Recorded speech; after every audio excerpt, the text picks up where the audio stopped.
Alhamdulillah, bismillah, assalamualaikum warahmatullahi wabarakatuh. Waalaikumsalam warahmatullahi wabarakatuh. Alhamdulillahilladzi ghamara safwata ibadih bila ta'ifi taksisin taulan wa amtinana wa allafa baina kulubina fa asbahna bi ni'matihi ikhwana wa naza'al gilla min sudurina fadilna fid dunya asdiqa'a wa ikhwana wa fil akhirati rufaqa'a wa khillana.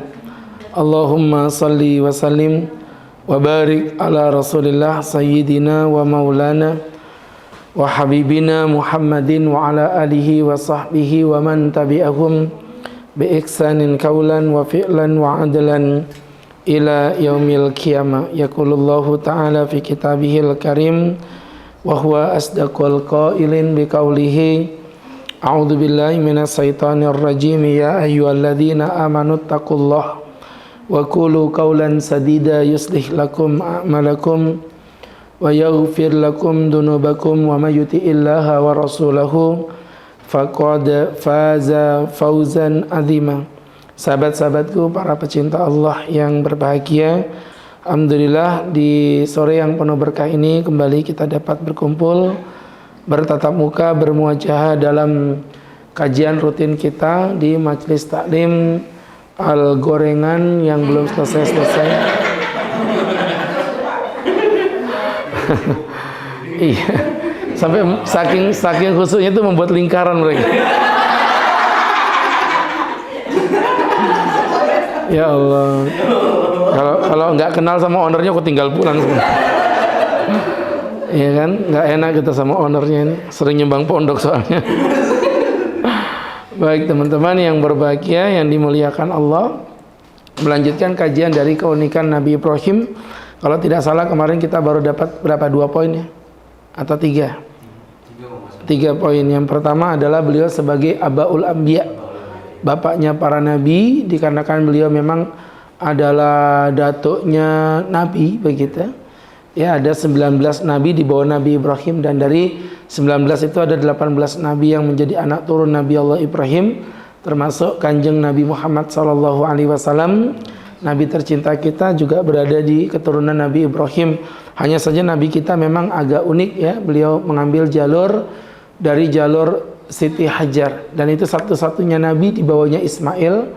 Jadi kan ada jalur Sarah, turunnya Ishak, Yakub, jalur Hajar turunnya adalah Ismail. Nah, anak Ismail turun-menurun menjadi cikal bakal dari keturunan Nabi Muhammad, yaitu bangsa Arab dari Bani Adnan ya. Itu yang kita pelajari kemarin. Kemudian yang kedua, namanya terbranding dalam Quran karena berulang-ulang, diulang-ulangi namanya. Saya bilang kemarin itu bahwa ada nabi itu yang namanya sering diulang di dalam ayat tetapi tidak ada nama surahnya, atau nabi itu ada yang menjadi nama surahnya tapi tidak terulang-ulang dalam ayat. Contoh, dia disebut nama surah tapi namanya dikit dalam Quran. Siapa contohnya? Nabi Yusuf, ada nama surah Yusuf. Contohnya Nabi Musa. Musa itu berulang 136 kali di dalam ayatnya, dan pemegang nama paling banyak, tetapi tidak ada surah Musa. Nggak ada. Ya, surah Musa tidak ada. Tetapi namanya berulang-ulang. Nah, ini keren. Itu mohon maaf teman-teman yang berbahagia, kalau kita pelajari mirip-mirip dengan Nabi Adam, namanya banyak berulang-ulang tapi tidak ada surah Adam. Atau Nabi Isa lah minimal, namanya terulang 55 tapi nggak ada surah Isa, nggak ada surah Isa, surah Musa, surah Adam. Nah, sebaliknya ada yang namanya tidak terlalu banyak disebutin tapi jadi nama surah. Contohnya Nabi Yunus, sangat sedikit namanya tetapi di dalam ada surah Yunus, surah Nuh. Yang gak usah jauh-jauh, bahkan Nabi tercinta kita Nabi Muhammad SAW juga sama teman-teman. Nabi Muhammad itu namanya tidak terlalu banyak di dalam ayat-ayat, tetapi ada surah Muhammad.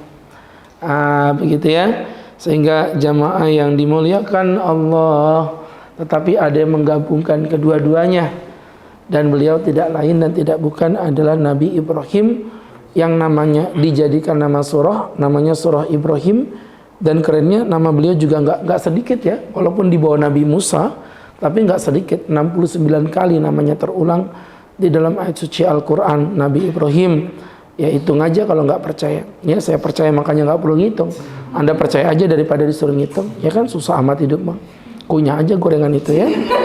Jadi teman-teman, dari saya datang sampai saya udah dapat 2 tema dia masih.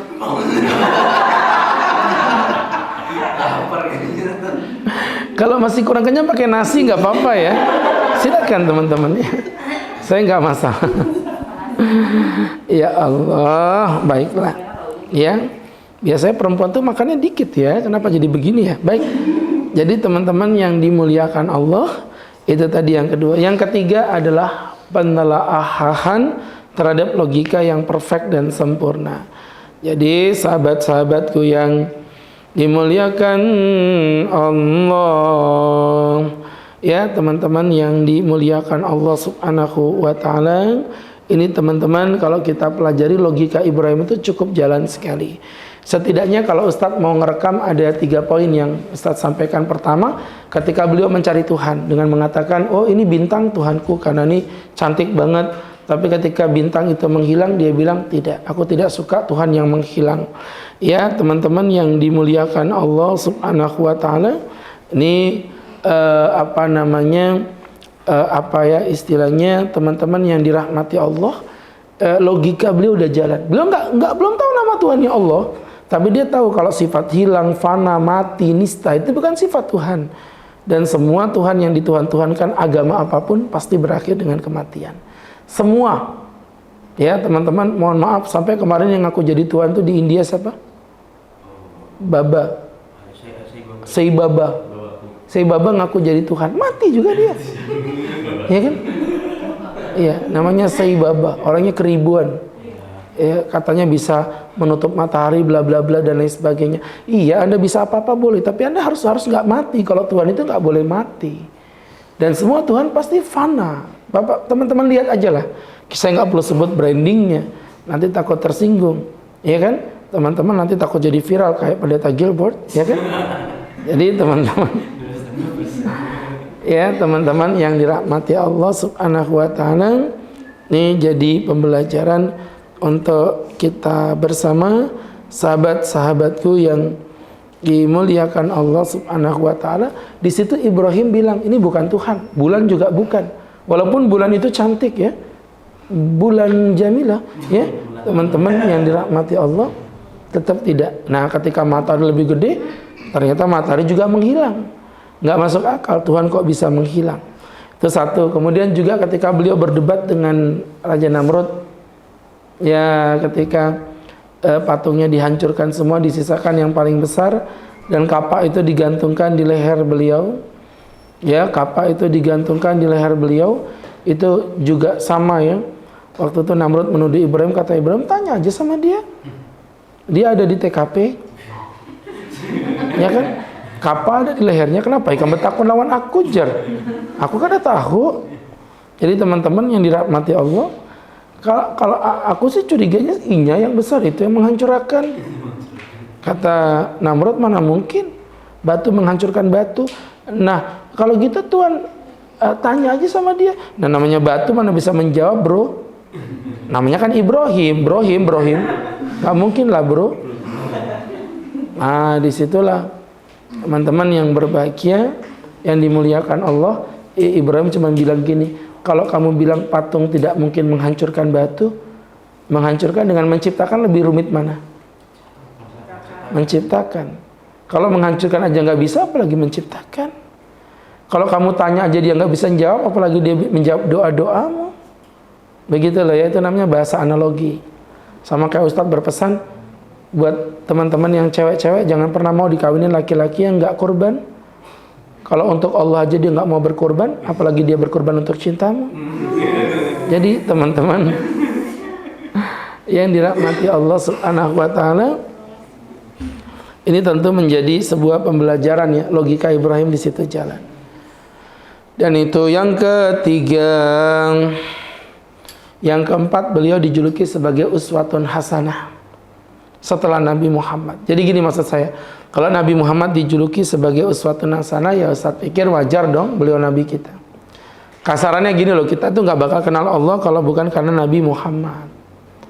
Ya teman-teman yang dimuliakan Allah Subhanahu wa Ta'ala, ini menjadi pelajaran bagi kita, teman-teman yang berbahagia, yang dimuliakan Allah. Itu makanya kita jadikanlah Nabi Ibrahim itu, Nabi Muhammad itu sebagai uswatun hasanah buat kita. Ya wajar. Yang aneh bin ajaib itu kalau ternyata teman-teman Nabi Muhammad, Nabi Ibrahim dijadikan uswatun hasanah. Padahal itu bukan Nabi kita, maksudnya Nabi pembawa syariat ya.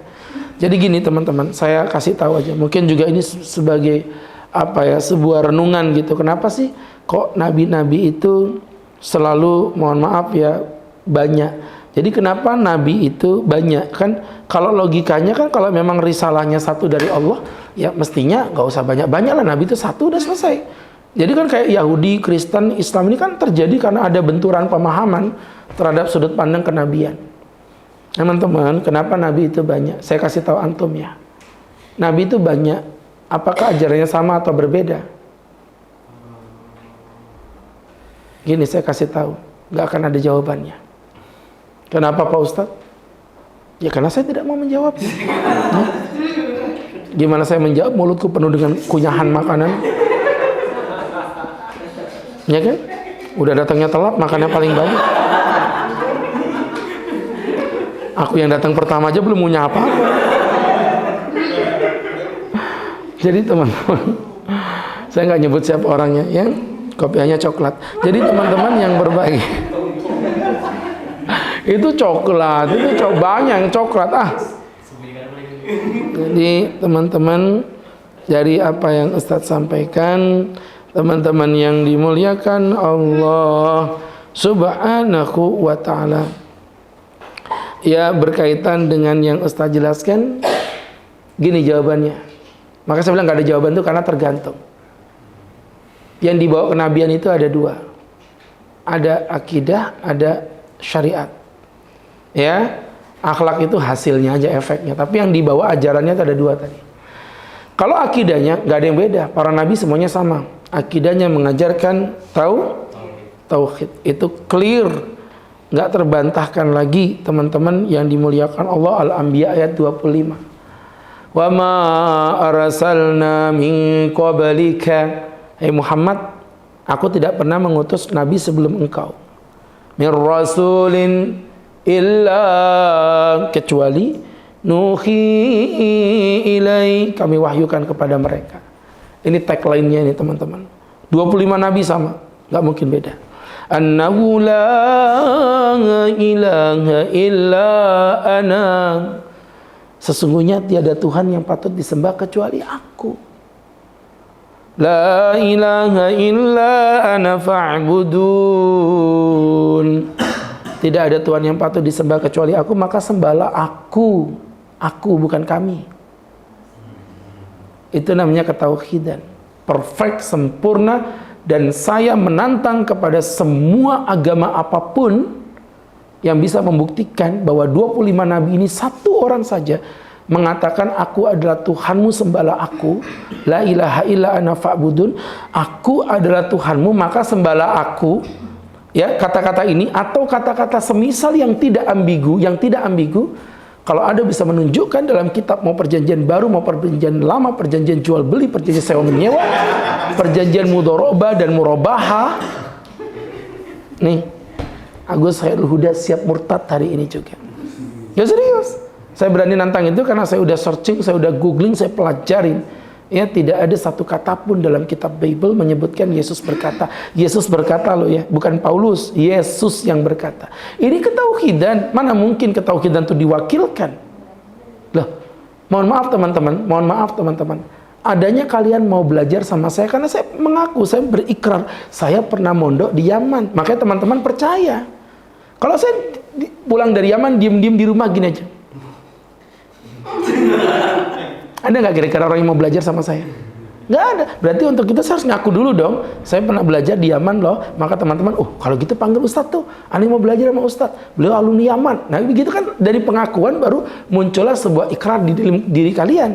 Sama kayak tadi Nabi Muhammad mengakui, aku Rasul. Allah juga mengatakan, aku Tuhan. Nah sekarang saya minta satu kata, Yesus berkata, aku adalah Tuhan. Nggak ketemu. Mereka menggunakan bahasa-bahasa ambigu. Mula-mulanya adalah Tuhan. Tuhan berfirman dan firman itu berubah menjadi manusia. Maka manusia itu adalah Tuhan. Mula-mulanya adalah tepung. Tepung itu diolah menjadi donat. Maka tepung itu adalah donat. Kayak apa maksudnya Jar? Jadi teman-teman yang berbahagia dimuliakan Allah nggak kena gitu loh. Maka berangkat dari situlah Islam menolak. Dan mohon maaf ya teman-teman ya, Anda itu orang Islam tapi nggak sadar tentang akidah Anda.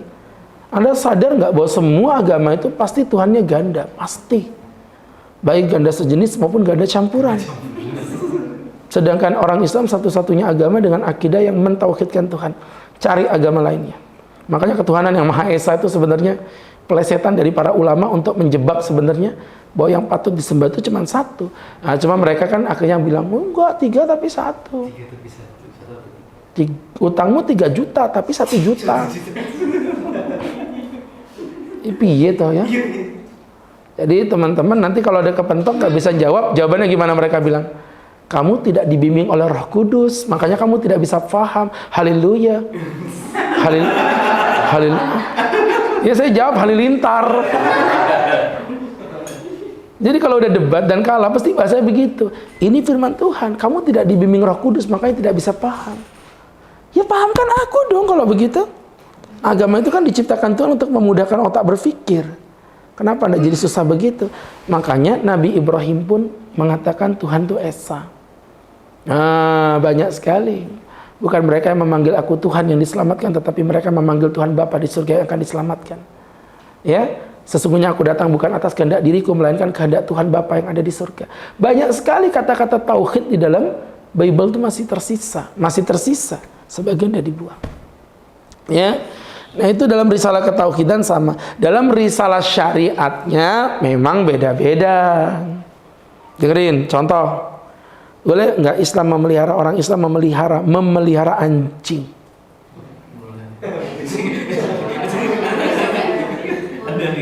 Boleh nggak orang Islam memelihara anjing? Boleh nggak? Astagfirullahaladzim. Kalau apa coba saya tanya? Memelihara anjing, ya. Anjing. Saya ulangi 2 kali tadi itu, memelihara. Nih memelihara. Nggak boleh orang Islam memelihara anjing, nggak boleh. Astagfirullah. Betul. Nggak boleh orang Islam tuh memelihara anjing gitu, nggak boleh. Tapi kenapa ya perasaan gua kok lega banget ya? Ada perasaan lega gitu. Nggak boleh. Haram. Setiap harinya berkurang pahalamu 2 kirot. 2 kirot itu apa? 2 pahala sebesar 2 gunung Uhud. Masalahnya ada nggak yang dikurangin itu? Pahalamu sebesar upil begitu kok.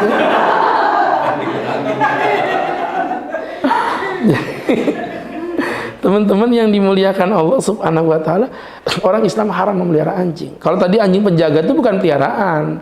Penjaga itu yang dilepas di luar, jaga-jaga di depan rumah. Itu seperti anjing polisi, kayak anjing-anjing yang dimiliki militer. Bukan anjing-anjing penjaga tapi ditaruh kandang. Menjagain kandangmu, ya. Jadi teman-teman yang dimuliakan Allah Subhanahu wa taala, ini tadi ya sahabat-sahabatku, orang Islam nggak boleh melihara anjing. Terus apa kabar ceritanya Ashabul Kahfi di Quran? Punya. Ya? Bahkan kuburannya di depannya mulut gua namanya anjing Kimitrun. Ada namanya Kimitrun. Ya? Tapi jangan pula kau punya anak kasih nama Kimitrun. Itu namanya anjing. Ya kan? Ini teman-teman. Nah, di dalam Islam boleh nggak kita punya patung makhluk hidup? Nggak boleh. Tumben bener. Haram itu. Orang Islam punya patung makhluk hidup, patung hewan, patung manusia nggak boleh. Terus apa kabar dengan Nabi Sulaiman? Nabi Sulaiman itu punya patung, bahkan disebutkan di Quran beliau penggemar patung. Itu syariatnya berbeda. Menikahi dua perempuan yang bersaudari, mempoligami dua perempuan yang bersaudari kakak adik.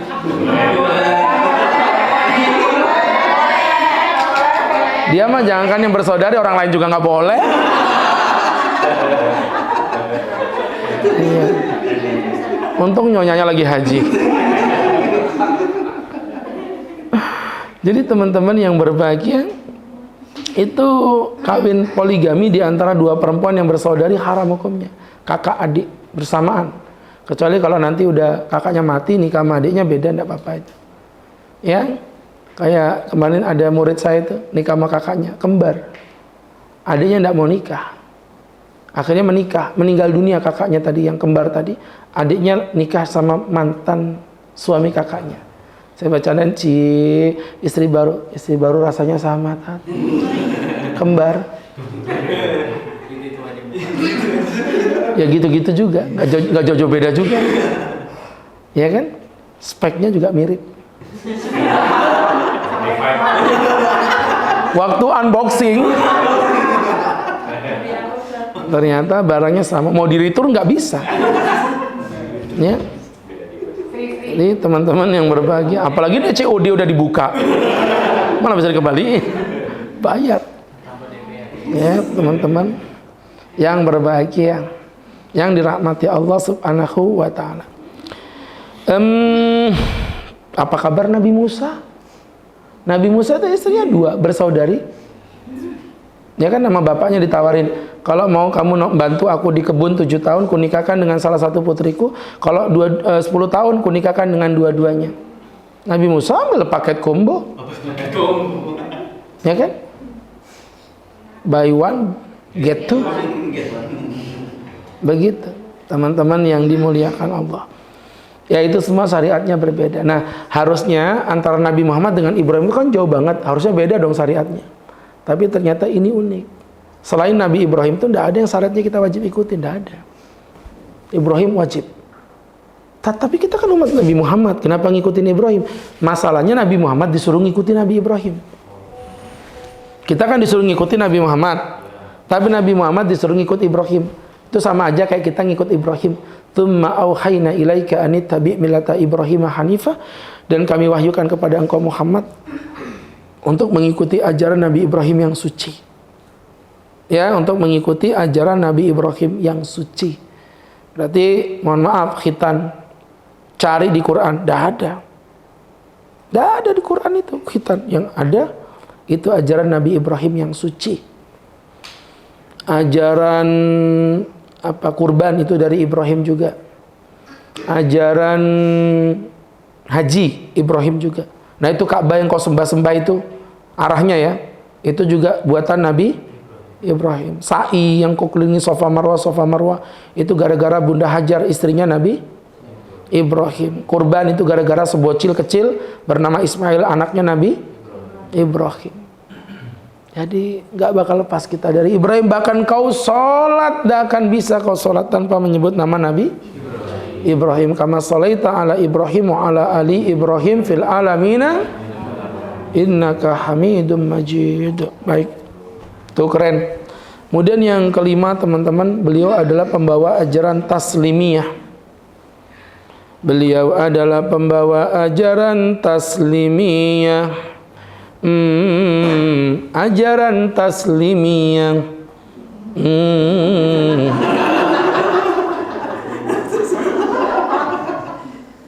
Kenapa sih kalian?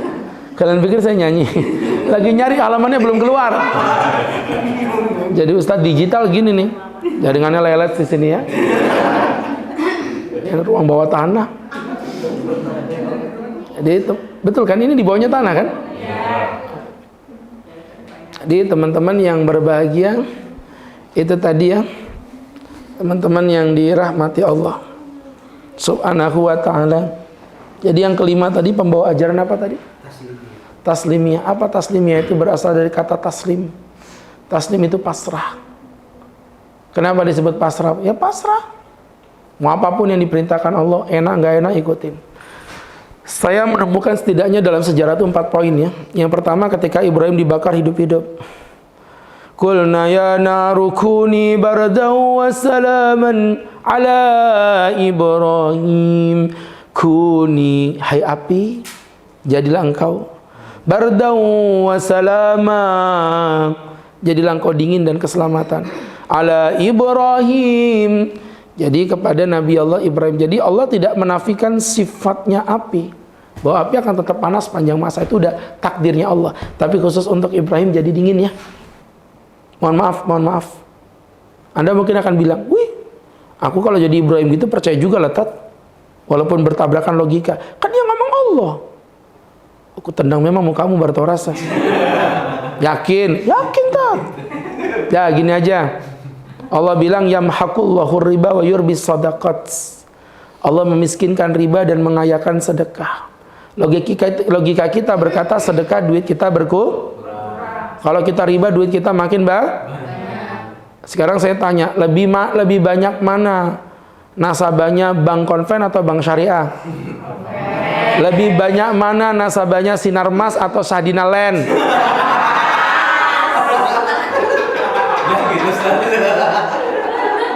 Rekam, potong.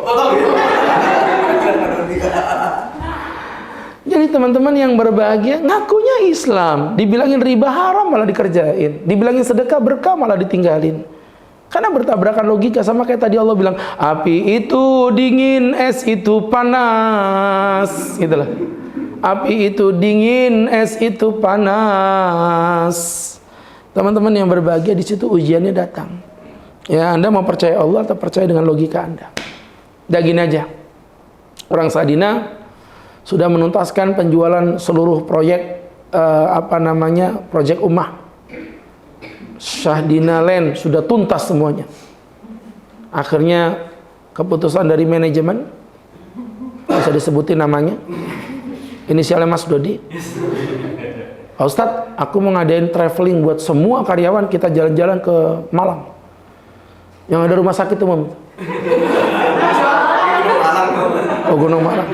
Atau kita biar ngadem ke Batu, yang banyak bisnya tuh. Batu Ampar.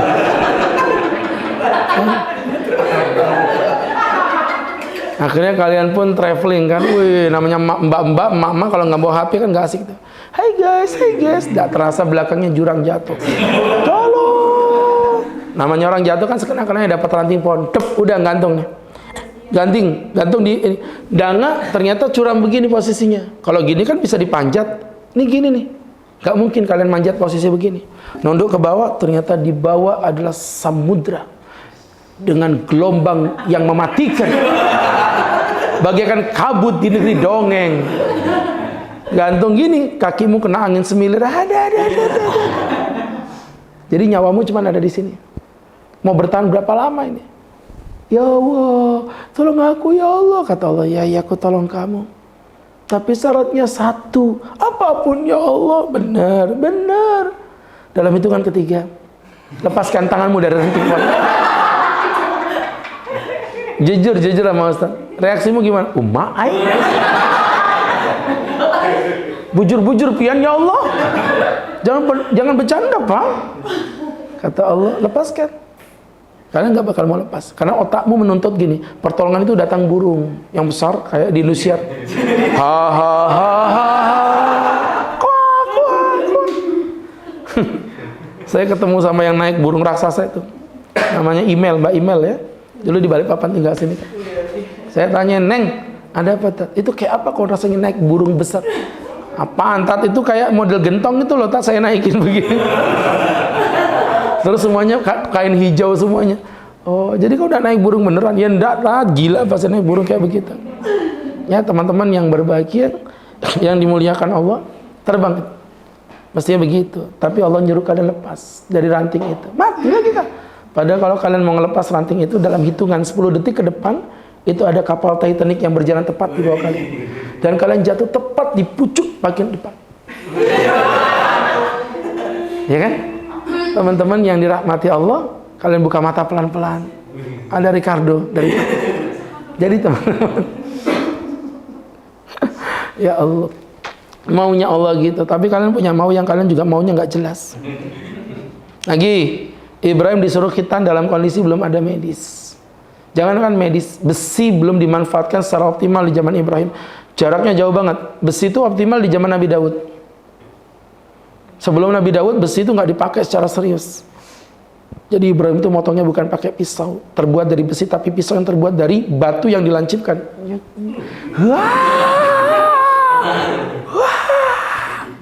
Kenapa kok nyengir-nyengir begitu? Kau kan nggak punya. Jangan-jangan punya orang-orang ini ya. Jadi teman-teman, Ibrahim lagi-lagi lewat. Yang ketiga, ketika beliau disuruh meletakkan Ibrahim Ismail di tempat yang tidak berair. Aduh, gimana? Nikah sama perempuan, nggak punya anak berpuluh-puluh tahun, sampai jadi orang tua, belum punya anak, nikah lagi dengan istri kedua, dikasih Allah anak. Istri kan ini sebuah harapan yang tertunda. Setelah Ibrahim menikah dengan Hajar, berpuluh-puluh tahun tidak punya anak, sampai beliau menua, nikah dengan, saya ulangi, dengan Sarah tadi ya, tidak punya anak, nikah dengan Hajar, dapat anak. Terus anaknya disuruh meletakkan di tengah-tengah Bukit Soeharto. Iya, maksudnya di tengah hutan gitu kan. Gila lah. Tapi lagi-lagi Ibrahim, oke Allah, apapun yang pian hendak, aku mau ya. Diletakkan di tempat. Bunda Hajar aja bingung kok. Bunda Hajar tuh takutnya ini kayak, mungkin ya namanya manusia ya, tetap aja, apa ini caramu untuk menyingkirkan aku supaya nggak kelahi sama Hajar gitu. Mas, ini perintah Allah. Ibrahim cuma bilang, iya dek, selesai. Coba gitu punya istri kayak gitu. Mas, kamu nikahin janda sebelah rumah? Iya dek. Apakah ini perintah Allah? Iya.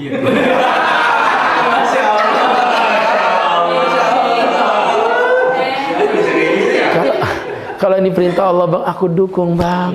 Aku yang bawa hantarannya bang. Wes, ketemu ustadznya, bro bangun, weh bangun. Potongan mundul, gondolnya. Ngayal aja baik. Jangan bilang nggak mungkin. Pembarangan aja banyak. Contoh kasusnya di cerita-cerita realita kan banyak kejadian begitu. Iya, kejadian nyata, malah dia yang support. Mohon maaf, ini hak Ustadz, nggak bohong. Ustadz yang nikahkan soalnya, yang penghulunya. Saya yang jadi penghulunya. Jadi ada perempuan, ada lakinya itu waktu akad kayaknya grogi.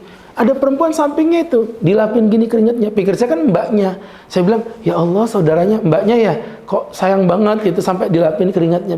Bukan, Pak Ustadz, saya istri pertamanya.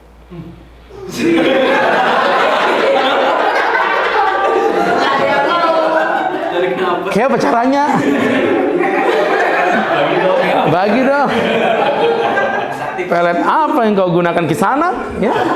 Jadi teman-teman yang dirahmati Allah, ini depan mata Ustadz. Makanya kalau dibilang nggak mungkin, ini mata saya melihat dengan mata saya sendiri. Akad nikah, suaminya keringetan, ada mbak-mbak ngelapi keringatnya. Saya pikir itu kakak kandungnya. Kakak itu kan tetap nggak segitu-gitunya, maksud saya gitu lah.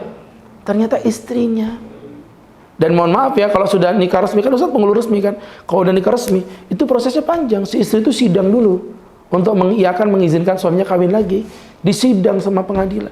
Jadi saya pikir, Masya Allah, luar biasa. Ya, ini kejadian nyata di Indosiar. Jadi teman-teman, enggak kejadian nyata.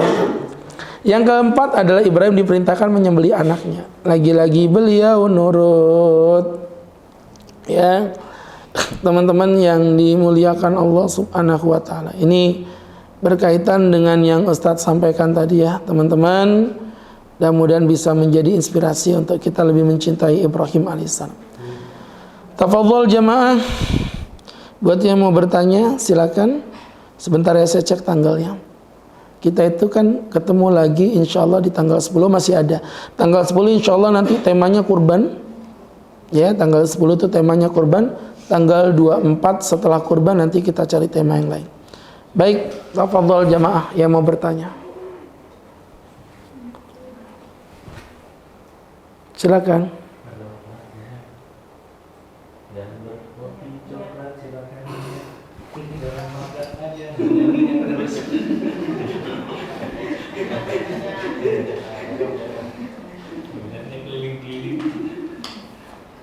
Silakan teman-teman. Ayo nanya kurban, yang mau kurban silakan nanya. Jangan nanya saya mau kurban tapi nggak punya uangnya, Pak Ustaz. Gimana caranya? Kurban perasaan aja. Silakan teman-teman. Kalau hewan kurban itu boleh ditawar nggak, Pak Ustaz?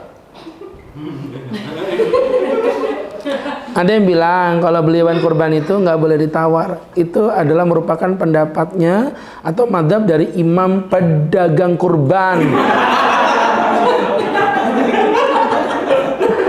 Nggak ada lah, barangan aja. Mereka berdalih, kata mereka, kan Nabi pernah ditanya kurban apa yang paling afdol. Katanya teman-teman kurban yang apa namanya, yang paling mahal harganya. Nah, ketika hadis itu dipraktekin, kemudian dia bilang berarti semakin mahal semakin afdol. Bukan begitu maksudnya, Babang, ya. Maksudnya kurban yang paling mahal itu kurban yang mahal berdasarkan zatnya. Gini aja, ada sapi beratnya 100 kilo. Harganya 20 juta, ini misal aja ya. Ada sapi harganya 150 kilo, tapi karena Ustadz pinter nawar dan saya gurunya, saya beli dapat 15 juta. Menurut kalian lebih afdol yang 10 juta atau yang tadi itu 20 juta ya? Lebih afdol yang 20 juta tapi beratnya 100 atau 15 juta tapi beratnya 150? 15 juta, walaupun lebih murah. Jadi boleh ditawar, kan boleh. Ada yang bilang tidak boleh, pedagang kurban memang sudah itu. Saya kalau jadi pedagang juga bakal saya keluarkan fatwa itu ya. Enggak real memang, nggak apa-apa. Ada yang lain? Kalau kurban itu kan sapi paling banyak 7 orang ya. Ya. Kalau misalnya di dalam satu sekolahan ini, kan misalnya minta sumbangan guru-guru gurunya. Ya. Jadi kan beli sapi tapi itu udah 7 satu urunan itu apa termasuk kurban itu? Baik, nggak usah marah-marah, biasa aja.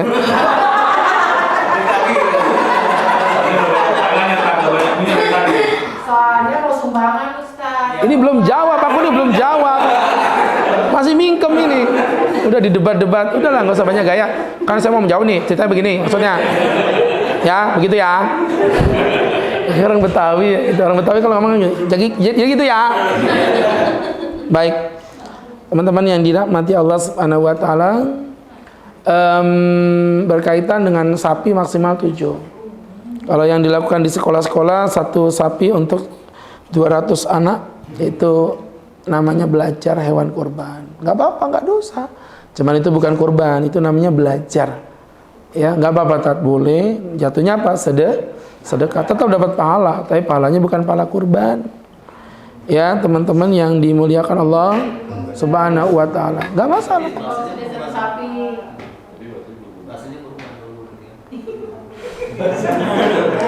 Ya itu bahasa salah saya luruskan, saya benerin, terus Anda ulangi lagi, tapi katanya kurban, ya terserah sih.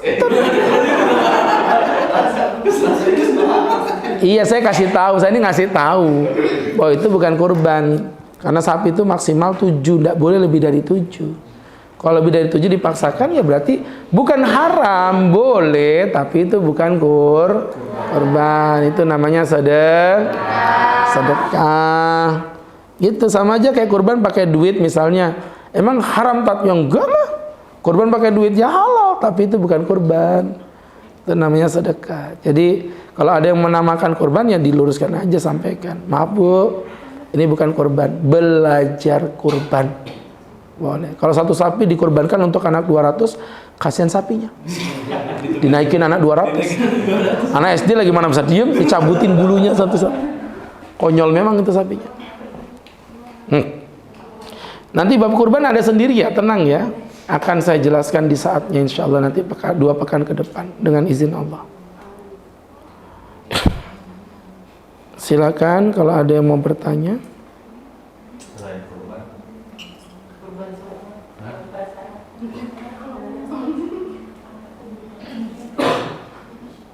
Kalau mengatasnamakan Ustaz orang tua yang sudah meninggal boleh?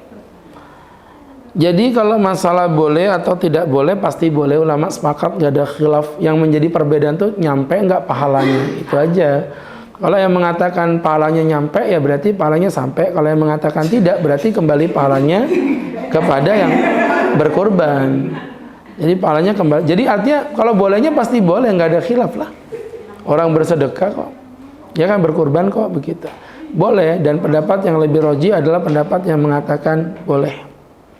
Dikiaskan pada sedekah. Ya Rasul, aku punya mamaku meninggal dunia, aku mau bersedekah atas nama mamaku, bolehkah aku bersedekah untuk nama mamaku? Kata Nabi, bersedekahlah dan pahalanya untuk mamamu. Nah, karena kurban itu bagian dari sedekah, ya nyampe. Saya punya keyakinan, saya nggak yakin nyampe, nggak apa-apa. Kamu mati aja, aku kirimin kurban nanti habis itu. Terus lapor ya, Pak Ustadz udah sampai kirimannya. Ya itu belum termasuk ongkir. Enggak, Tat, ini 66 gratis ongkir, sob. Ya, seperti itu. Shopee COD. Satu terakhir silakan. Ya. Udah Ustaz. Ada yang nanya nih. 5, Nah, 4. kalau yang kurban itu kan biasanya kan ada pembagian berapa ini ya, Tat ya. Terus nanti setelah dibagi itu biasanya kalau di komplek itu kita dikasih lagi besekan yang untuk jatahnya itu tuh umumnya gimana, Tat? Maksudnya dapat 2 kali gitu. Iya, misalnya jatah untuk yang kurbannya kan biasanya berapa kilo gitu. Iya, dapat 2 kali lah intinya. Iya, nanti beseknya itu kadang dikasih lagi dari yang Ya nggak apa-apa, rezeki aja lah. Kan mohon maaf ya, memang orang berkorban itu punya hak dia. Jadi orang berkorban, saya ulangi lagi, mereka punya hak untuk mendapatkan dagingnya. Masalah nanti kemudian ditambahin lagi ya, menurut saya sih nggak ada masalah, diperbolehkan aja gitu ya. Teman-teman yang dirahmati Allah Subhanahu wa taala diperbolehkan. Walaupun nanti kalau misalnya kita ngerasa, mohon maaf ya teman-teman yang dimuliakan Allah, bahwa kita ini kok, saya ini orang mampu ya, kasih banyak-banyak, kemudian Anda berikan lagi kepada orang lain, boleh? Boleh dong, namanya sedekah. Dan Ustadz sendiri pribadi, mohon maaf ya teman-teman yang berbahagia, kadang-kadang malah Masya Allah, Alhamdulillah lah banyak ya dari jemaah-jemaah pengurus-pengurus masjid itu kan ngirimin semua. Saya sih tetap pengen dapat pahala, kadang saya baksoin. Jadi sama istri dibaksoin aja, dibaksoin bentuk bakso baru dibagi-bagi ke orang lain. Juga boleh seperti itu. Baik, teman-teman yang dimuliakan Allah Subhanahu wa taala, mungkin ini yang bisa Ustadz sampaikan dan Ustadz jelaskan. Semoga bisa dijadikan sebagai pembelajarannya untuk kita bersama. Dan mari kita tutup dengan membaca doa kepada Allah Subhanahu wa taala. Amin amin alhamdulillah rabbil alamin hamdan wa fi ni'amahu wa yukafi mazidah. Ya Rabbana lakal hamdu kama yanbaghi li jalali wajhika wa 'azimi sultanik. Allahumma salli wa sallim wa barik ala rasulika sayyidina Muhammadin fil awwalin wal akhirin wa fi kulli waqtin wa hin wa fil mala'il a'la ila yaumiddin. Ighfir dhunubana wastur uyubana wa nawwir qulubana wajhana fid dunya wal akhirah. Rabbana ij'alna mimma yuhibbuka wa tuhibbana. Rabbana iftah 'alaina futuhal arifin waghfir lil mudnibin wa taqabbal taubatat taibin birahmatika ya arhamar rahimin. Rabbana wa sallallahu ala sayyidina Muhammadin nabiyil ummi wa ala alihi wa sahbihi wa sallam warzuqna lahul mutaba'ati lahu dhahiran wa batinan ya arhamar rahimin. Bifadli subhanaka rabbika rabbil izzati amma yasifun, salamun alal mursalin walhamdulillahi rabbil alamin. Terima kasih. Assalamualaikum warahmatullahi wabarakatuh.